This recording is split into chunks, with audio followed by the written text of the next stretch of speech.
નમસ્તે મિત્રો, આર્યવર્ત એજ્યુકેશનલ એકેડેમીમાં આપ સૌનું હાર્દિક સ્વાગત છે. ધોરણ 9ની અંદર અંગ્રેજી વિષયની અંદર પાઠ્યપુસ્તકમાં ટેક્સ્ટબુકની અંદર એક પછી એક પાઠ સમજવા માટે આપણે પ્રયત્ન કરીએ છીએ. તેની અંદર યુનિટ 4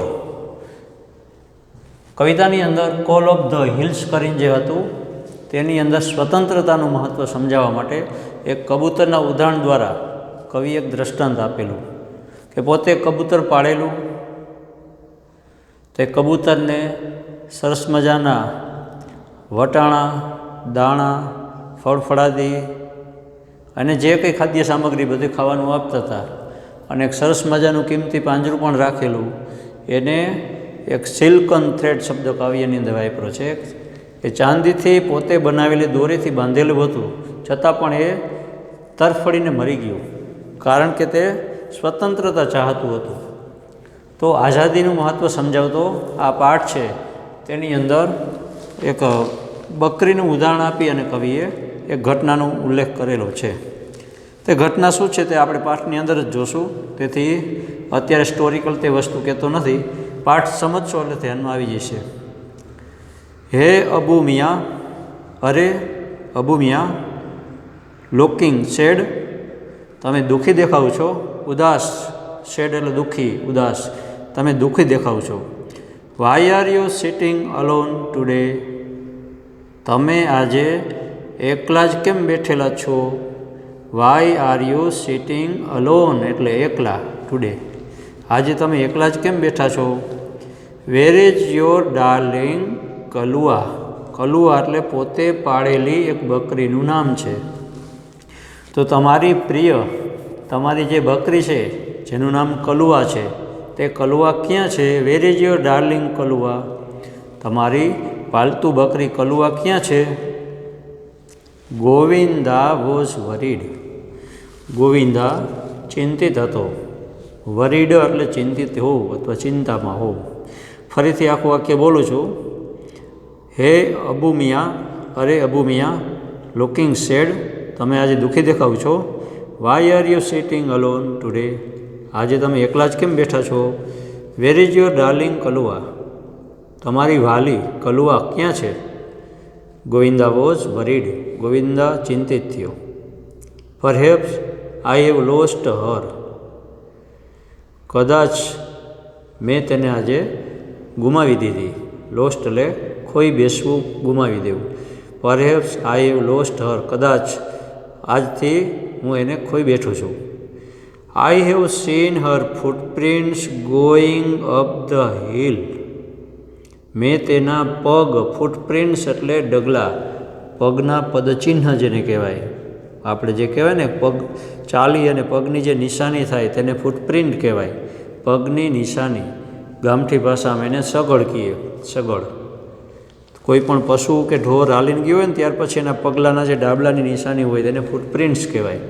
તો કહે છે કે I have seen Har footprints, મેં તેના પગના નિશાની ક્યાં જોઈ છે. ગોઈંગ અપ ધ હિલ, ટેકરી ચડતા. એના ઘરની પાછળ એક ટેકરી હોય છે અને ટેકરી ચડીને ગઈ હોય તેવા એના પદચિહ્નો લાગે છે. That devil must have killed her, પહેલાં દુષ્ટ રાક્ષસે, એટલે ડેવિલનો અર્થ થાય દુષ્ટ રાક્ષસ, પણ અહીંયા એના માટે ભક્ષક પ્રાણી, ભક્ષક પ્રાણી એટલે ત્યાં પહાડ ઉપર એક વરુ રહેતું હોય છે અને એ વરુ છે એ બકરા, ઘેટા, તેના બચ્ચાને ખાઈ જતું હોય છે. એટલે એ જે ભક્ષી છે, ભક્ષણ કરે છે, એને ઉદ્દેશીને કહે છે કે that devil must have killed her, પહેલાં દુષ્ટ વરુએ તેને મારી નાખી હશે. Poor Abu Khan was almost in tears, આ બધું વર્ણન કરતાં કરતાં બિચારા અબુ મિયાની આંખોમાં આંસુ આવી ગયા.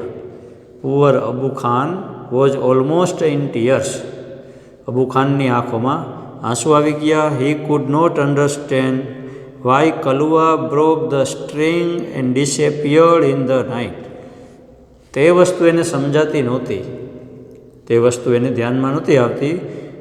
હી કુડ નોટ અન્ડરસ્ટેન્ડ, તે એને સમજાતું નહોતું.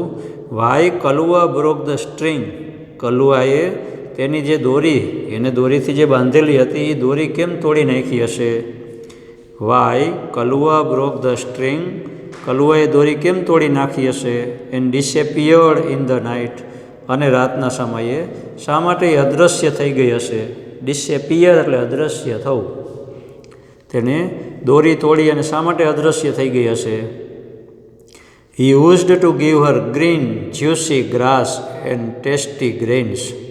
તે અવારનવાર યુઝડ ટુ ગીવ એટલે તે આપતા હતા. Used to give her green juicy grass, તેને હરિયાળું રસદાર ઘાસ ખાવા આપતા હતા. Used to give her green juicy grass, તે તેને સરસ મજાનું હરિયાળું રસદાર ઘાસ ખાવા આપતા હતા. એન્ડ ટેસ્ટી ગ્રેન્સ, અને સ્વાદિષ્ટ અનાજના દાણા પણ નાખતા હતા. એન્ડ ટેસ્ટી ગ્રેન્સ, સ્વાદિષ્ટ અનાજના દાણા પણ આપતા હતા. But even then his only family member head left his house. અને છતાં પણ, બટ ઇવન ધેન, ત્યાર પછી પણ, હિઝ ઓનલી ફેમિલી મેમ્બર્સ, તેના એકના એક કુટુંબના સભ્ય, પરિવારના સભ્ય જે પોતાની લાગતી હતી તેવી બકરી શા માટે એનું ઘર છોડીને ચાલી ગઈ હશે? અલોન ફેમિલી મેમ્બર હેડ લેફ્ટ હિઝ હાઉસ. માત્ર ને માત્ર એના કુટુંબના એકમાત્ર સભ્ય હોય તે પ્રકારનીને રાખતા હતા, તો પણ એ શું કામ ઘર છોડીને ચાલી ગઈ હશે? અબુ મિયાં કહે એ મને કંઈ સમજાણું નહીં. After some days Abu Miyan bought another goat. ઘણો સમય વીતી ગયો, ત્યાર પછી અબુ મિયાં એક બીજી બકરી લઈ આવ્યા. After some days Abu Miyan bought another goat. થોડા દિવસ પછી અબુ મિયાં એક બીજી બકરી લઈ આવ્યા. This new one was pretty. આજે એક નવી બકરી લાવ્યા હતા, તે કેવી હતી? વોઝ પ્રીટી, એકદમ સુંદર. વ્હાઇટ એઝ સ્નો, બરફ જેવી શુભ્ર સફેદ. હેડ ટુ લિટલ હોર્ન્સ, તેને બે નાના શિંગડા હતા. એને પેર of lovely bright red eyes, અને સરસ મજાની એક ચમકીલી, સુંદર મજાની ચમકીલી લાલ આંખો હતી. ફરીથી, this new one was pretty, white as snow, had two little horns and a pair of lovely bright red eyes. તેને this new one was pretty, આ નવી જે બકરી લાવ્યા હતા એક સરસ મજાની સુંદર, વ્હાઇટ એઝ સ્નો, બરફ જેવી સફેદ. હેડ ટુ લિટલ હોર્ન્સ, તેને બે નાનકડા શિંગડા હતા. અને તેને એકદમ ચમકેલી સુંદર મજાની આંખો, લાલ કલરની આંખો હતી. એને એના ઉપર એટલો બધો પ્રેમ હતો, તેથી એને શું કીધું? I will call you Chandni. caressing her soft fur, he said. I will call you ચાંદની. હું તને ચાંદની કહીને બોલાવીશ. અબુ મિયાં શું કહે છે કે તે સરસ મજાની જે નવી બકરી લાવ્યા એ બરફ જેવા શુભ્ર રંગની હતી. એને બે સરસ મજાના શિંગડા હતા, લાલ કલરની બે ચમકીલી આંખો હતી, અને એને બહુ ગમતી હતી. તેથી એને કીધું કે હું તને ચાંદની તરીકે બોલાવીશ. caressing her soft fur, he said. પોતે પોતાના સુંવાળો હાથ એની રૂંવાટી ઉપર ફેરવતા કીધું. કેર એટલે કાળજી લેવી, અને કેરસિંગ એટલે સહેલતા અથવા તો પંપાડતા. હર સોફ્ટ, તેની સુંવાળી, ફર એટલે રૂંવાટી, સુંવાળી રૂંવાટી ઉપર પોતે આમ હાથ ફેરવતા તેણે કીધું કે મારી વાલી, હું તને ચાંદની કહીને બોલાવીશ. One fine morning his neighbor Govinda appeared. એક દિવસ સરસ મજાની સવારમાં એનો પાડોશી ગોવિંદ આવ્યો. One fine morning, એક સરસ મજાની સવારમાં his neighbor Govinda appeared. તેનો પાડોશી ગોવિંદા આવી પહોંચ્યો. He saw Abu Miyan talking to his only family member. એકમાત્ર કુટુંબના સભ્ય હોય તેવા પ્રકારની તે બકરીને ઉદ્દેશી અને તેણે જોયું. હી સો અબુ મિયાં. અબુ મિયાં તેની સાથે વાતો કરતા હતા. ટોકિંગ એટલે વાતો કરતા હતા. He saw Abu Miyan talking to his only family members. એકને એક માત્ર કુટુંબના સભ્ય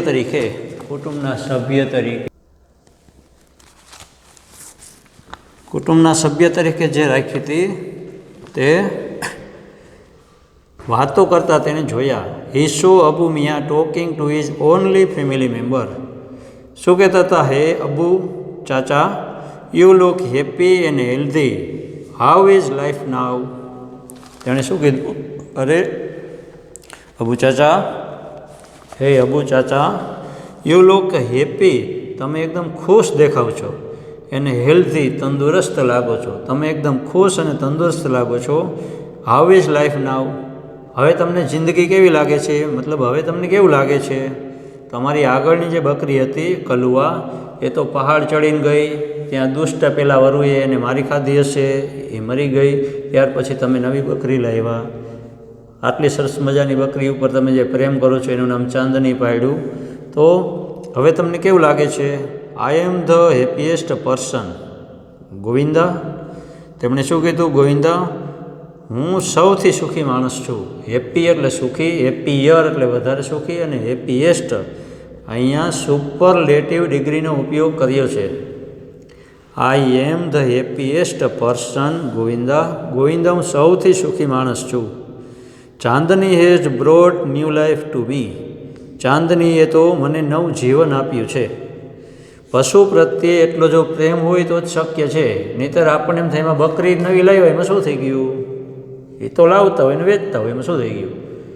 પણ પશુ પ્રત્યે ખરેખર અંતઃકરણથી, હૃદયથી જો ભાવ અને પ્રેમ હોય તો એના પ્રત્યે એટલી આત્મીયતા બંધાઈ જતી હોય છે કે જે સામાન્ય માણસ સાથે પણ આપણે બાંધી શકીએ નહીં. તેથી એને શું કીધું? Chandni has brought new life to me. ચાંદનીએ તો મને નવું જીવન આપ્યું છે. She loves me a lot. તે મને ખૂબ જ ચાહે છે. She loves me a lot. તે મને ખૂબ જ ચાહે છે. And even I can not live without her. અને હું પણ, ઇવન એટલે પણ, હું પણ તેના વિના રહી શકતો નથી. I can not live without her. હું પણ તેના વિના રહી શકતો નથી. Abu chacha was beaming with joy. Abu ચાચા એકદમ આનંદ સાથે પોતે હસતા આમ બોલ્યા. Abu chacha was beaming. Beam એટલે પ્રતિબિંબ થવું અથવા ચહેરા ઉપર ચમક આવવી. ચહેરા ઉપર ચમક સાથે એણે કીધું કે હું પણ એના વિના જીવી શકતો નથી. એટલી બધી મારે પણ આત્મીયતા થઈ ગઈ છે. But what were you telling her? તેણે પૂછ્યું. જ્યારે પોતે આવે છે ત્યારે લાગે છે કે આની સાથે કંઈક વાતો કરતા હોય છે, તો પૂછે કે તમે એને શું કહેતા હતા? બકરીને તમે શું કહેતા હતા? એની સાથે થોડીક વાતો કરવાની હોય. But what were you telling her? પરંતુ તમે તેને શું કહેતા હતા? I saw you talking with your darling. મેં તમને જોયા. આઈ સો યુ, મેં તમને જોયા. ટોકિંગ એટલે વાતો કરતા. મેં તમને વાતો કરતા, તમારી આ જે વહાલી છે એ વહાલી બકરી સાથે વાતો કરતા મેં તમને જોયા. ઓ યસ, અરે હા, ઓ yes. I was telling her the story of Kalua's sad end at the bloodthirsty teeth of that devil on the hill. ત્યાં સુધી અવતરણ ચિહ્ન છે. હું જે એને વાત કરતો હતો એ શું કરતો હતો? તો તારા પહેલાં સરસ મજાની એક બકરી હતી અને એ બકરીનું નામ કલુઆ હતું. એક દિવસ પોતે અચાનક જ આ ઝૂંપડી છોડીને પહાડ ઉપર ચાલી ગઈ અને ત્યાં એક ડેવિલ એટલે જે આવો રાક્ષસ જેવો જે વરુરીએ છે તે એને મારીને ખાઈ ગયો. તું ક્યારેય જતી નહીં, મારું ઘર છોડીને જતી નહીં. અહીંયા હું તને બધું ખાવાનું પીવાનું બધી જ વસ્તુ આપીશ, તું ક્યારે ત્યાં જતી નહીં. આવું બધું એને કહેતા હોય છે. એટલે કહે છે, oh yes, I was telling her the story of Kalua's sad end. હું કલુઆનો જે દુઃખદ અંત થયો, દુઃખપૂર્વક એને જે મારી નાખવામાં આવી, આવા દુઃખદ અંતની ઘટના હું કહેતો હતો. I was telling her the story of Kalua's sad end at the blood એટલે લોહી, થર્સ્ટી એટલે તરસ્યા, લોહી તરસ્યા, teeth of that devil, teeth એટલે દાંત, લોહી પીવા માટે તડપતા રહેલા અથવા લોહી તરસ્યા એના જે દાંત છે એ દુષ્ટ વરુ જે ઓન ધ હિલ એટલે ટેકરી ઉપર રહે છે એની આખી કહાની હું કહેતો હતો.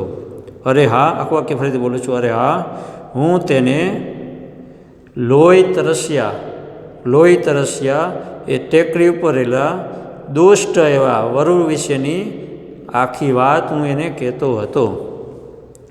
અબુ મિયા રિપ્લાઇડ, અબુ મિયાએ એને જવાબ આપ્યો કે હું તેને આ ઘટના કહેતો હતો. But my dear Chandni will never leave me, પરંતુ મારી વાલી ચાંદની મને ક્યારેય છોડીને જશે નહીં. મારી વાલી ચાંદની મને છોડીને ક્યારેય જશે નહીં. She is so understanding and happy with me. She is so મતલબ સો મચ અન્ડરસ્ટેન્ડિંગ, તે એટલી બધી સમજદાર છે. તે ચાંદની એટલે પોતાની પાળેલી જે નવી બકરી છે તે એટલી બધી સમજદાર છે. એન્ડ હેપી અને ખુશ છે વિથ મી, મારી સાથે એટલી બધી સમજદાર છે અને ખુશ પણ છે. તેણે ઉમેર્યું, હી એડેડ એટલે ઉમેરતા કીધું. ગોવિંદા સેડ, અબુ ચાચા, ગોવિંદાએ કહ્યું, અબુ ચાચા, I am delighted to see you like this. I am delighted, હું ખુશ છું. I am delighted to see you like this, તમને આ પ્રકારના જોઈ અને હું ખુશ છું. તમને આ રીતના જોઈ અને હું એટલો બધો આનંદિત છું, ખુશ છું. આઈ એમ શ્યોર, મને ખાતરી છે. Chandni will accompany you till your last breath. Chandni તમને તમારા છેલ્લા શ્વાસ સુધી સાથ આપશે. આઈ એમ શ્યોર, મને ખાતરી છે કે ચાંદની વિલ અકમ્પની યુ, અકમ્પની એટલે સાથ આપવો, સાથે જવું. મને ખાતરી છે કે ચાંદની તમને સાથ આપશે. ક્યાં સુધી? ટિલ યોર લાસ્ટ બ્રીથ, તમારા છેલ્લા શ્વાસ સુધી, અંતિમ શ્વાસ સુધી ચાંદની તમને સાથ આપશે એવો મને વિશ્વાસ છે. તો આ સરસ મજાનો એકદમ સહેલો સરળ પાઠ છે. પશુ પ્રત્યેનો એક જે અંતઃકરણનો ભાવ, દિલની લાગણી છે તેને ઉદ્દેશીને પાઠ આપેલો છે. તો આજે પાઠ અહીંયા રાખીએ છીએ. બાકીનો પાઠ છે આપણે આવતા વખતે લઈશું. આજે તમારે શું કરવાનું હોમવર્ક? તો સમજાવેલો જે પાઠ છે તેનું ભાષાંતર એકવાર લખવાનું. ભાષાંતર લખવામાં આપવું ન જોઈએ, પણ તમે રીડિંગ કરતા નહીં હોય, કારણ કે તમારું લેસન જે ફોલોઅપ વર્ક આવે છે એના રિપ્લાય અને રિસ્પોન્સના આધારે કહું છું. એટલે ક્યારેક હોમવર્કનું લેસનનું ભાષાંતર પણ લખવા આપીશ, ક્યારેક ભાષાંતર નહીં પણ આપું, ક્યારેક સ્પેલિંગ આપીશ, ક્યારેક ગ્રામરના કોઈ મુદ્દા આપીશ.